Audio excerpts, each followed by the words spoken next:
In this video, we're going to talk about solving polynomial inequalities. So let f of x be a polynomial.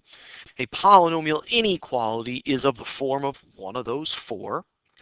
Now, I want to take a look at a particular function, x squared minus 3x minus 4. So I want to know when this function is less than or equal to 0. In other words, when are the range values less than or equal to 0? Well, you can tell very quickly at -1 and at 4 it is equal to 0. That's fine. Now, where does the graph go below the x-axis? Well, that's in this particular region here. So how would I write my solution in interval notation? Well, that would be from -1 to 4. Okay? But again, I don't want to have to spend a ton of time being able to graph all of these. Okay? So is there an algebraic approach for this? Okay? So let's do that. So I'm going to rewrite x squared minus 3x minus 4 less than or equal to 0. Now, we haven't dealt with inequalities, but we have dealt with equations. So I'm going to change this to an equation. And we know how to solve this quadratic equation. I'm going to factor. And I'm going to set each factor that contains a variable equal to 0. So here are my boundary values that I got looking at the graph. So I'm going to put these on a number line.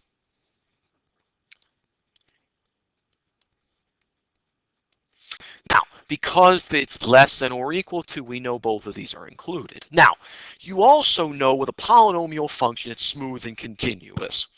But again, I don't know what intervals is going to make this inequality true. So I'm going to try what is called a test point in each interval.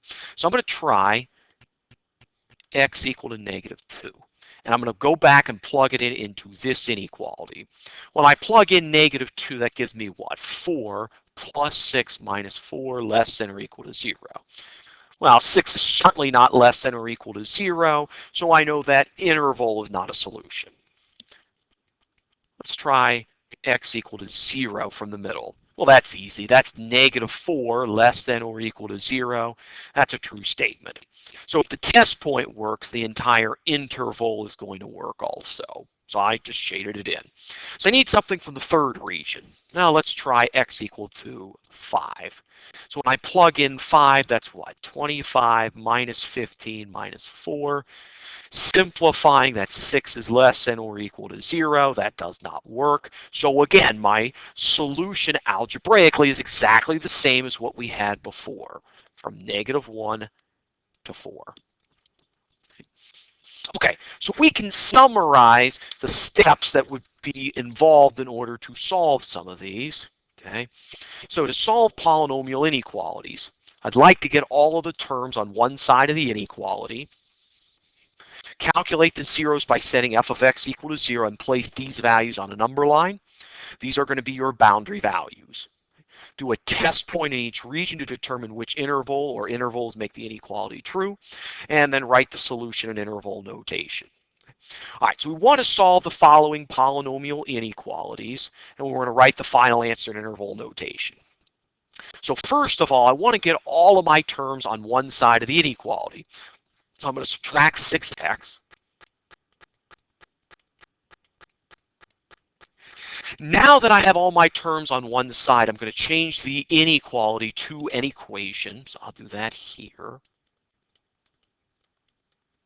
Okay. And now I'm going to solve this. Well, I'm going to factor out an x.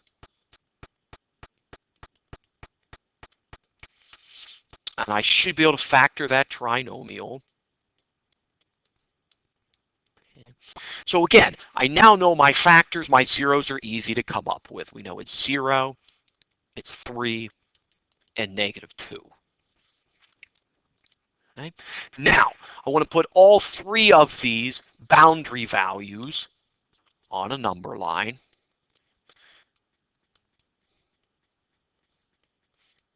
Now, because it's greater than or equal to, I know I can include these boundary values here. Okay. So again, because I have 3 zeros, I have 4 different regions I need to test. Okay. All right, so region 1, well, let's try -3. Okay. Now again, I'm going to go back to this inequality that's greater than or equal to 0. Plugging in -3, that's -27 minus 9 plus 18 greater than or equal to 0. So that should end up being, what, -18 greater than or equal to 0. That does not work. Okay. Okay, region 2, I'm going to try what? X equal to -1.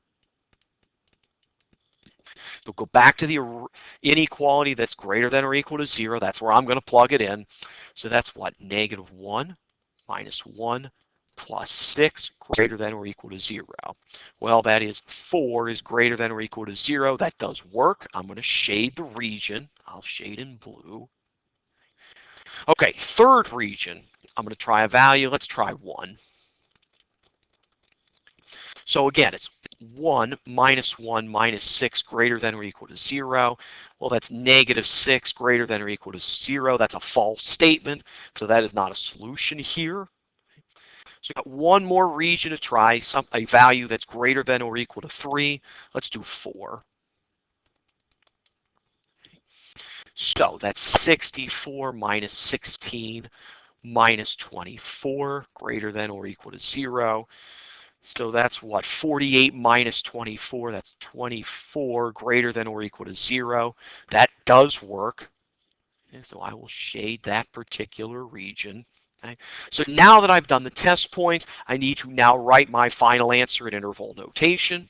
Well, that's from -2 to 0 with brackets, union 3 to infinity. Okay. So if I plug in values into either one of these intervals into my inequality, I will have a true statement for this.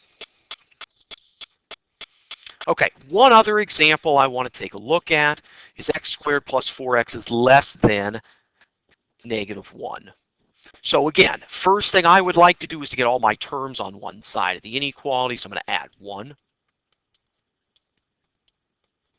Now, I'm going to set the equation equal to 0. Now, very clear it's not factorable. So you have two options. You can either do the quadratic formula or completing the square. I will complete the square here.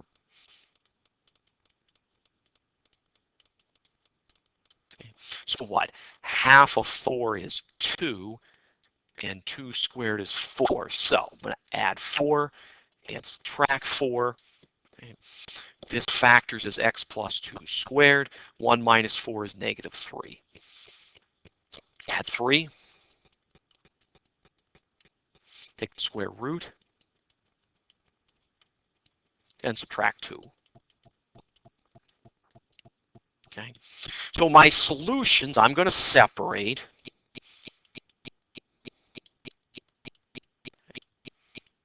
Now, you can use a calculator to give an approximation. So this is about -3/10, rounding to 1 decimal place. And this is about -3 7/10. Okay. Now again, I use the approximation so that I can pick test points on the number line. Okay, so let's put these on here. Now again, because it's less than, these values are not going to be included. So again, put -2 minus the square root of 3.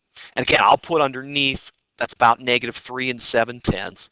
And here, -2 plus the square root of 3, which is about -3/10. Okay. Okay. Because I have two boundary values, that means I have 3 different intervals to check. So I want a value that's less than -3 7/10. Okay, let's try -4. Okay. Now I'm going to recopy this problem so I can see where I'm plugging this in for. Okay. All right.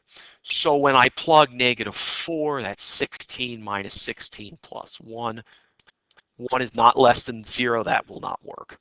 Now, something in between -3 7/10 and -3/10. Let's try -1. So plugging in, that's 1 minus 4 plus 1.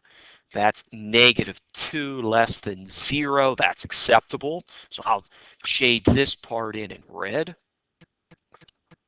Okay. Okay, then I need something that's bigger than -3/10. Well, I'm going to use 0. And that pretty much is 1 is less than 0. That is not going to work. So again, you want the actual solution. So I'm going to go take and put the actual answer for this. So in interval notation, that's -2 minus the square root of 3, comma, -2 plus the square root of 3.